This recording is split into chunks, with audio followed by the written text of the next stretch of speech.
Man, did you see what just went down at the UN? Netanyahu steps up to speak. He's standing in front of leaders from all over the world, and before he even finishes talking, scores of delegates stand up, grab their stuff, and walk out. Cameras rolling, the whole world watching. And what was he saying? He was condemning nations for supporting a Palestinian state, straight up telling them, Israel will not accept it.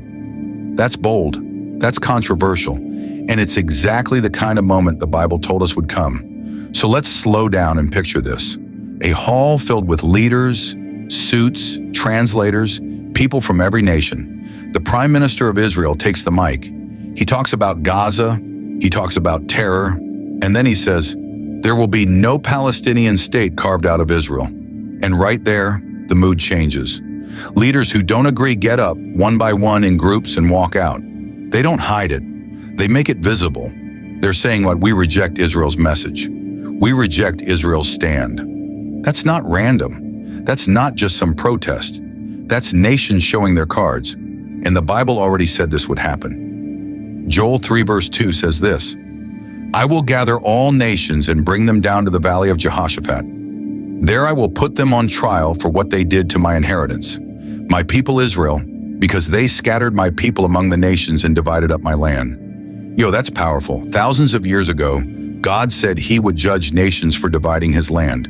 And what's the UN talking about right now? A Palestinian state, a divided land. The nations are literally walking into the prophecy Joel wrote down. See, here's what's wild. The UN is supposed to be the place where every nation comes together, a place of peace talks, unity, problem solving. But when Israel speaks, that unity cracks, that hall empties. It shows you something deeper. The world doesn't want to stand with Israel. The world wants to pressure Israel, to shame Israel, to divide Israel. And yet God already said this would happen. Nations lining up against his people, thinking they're making progress, but actually walking into judgment. Now listen to Isaiah 34 verse 8. For the Lord has a day of vengeance, a year of retribution, to uphold Zion's cause. That's not soft. That's not polite.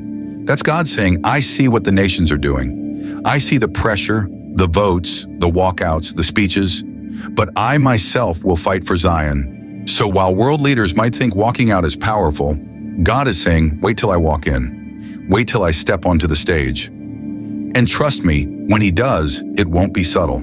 So when you watch the UN walkout, don't just think it's politics. Don't just think it's about borders or speeches. It's prophecy in motion. Nations turning against Israel.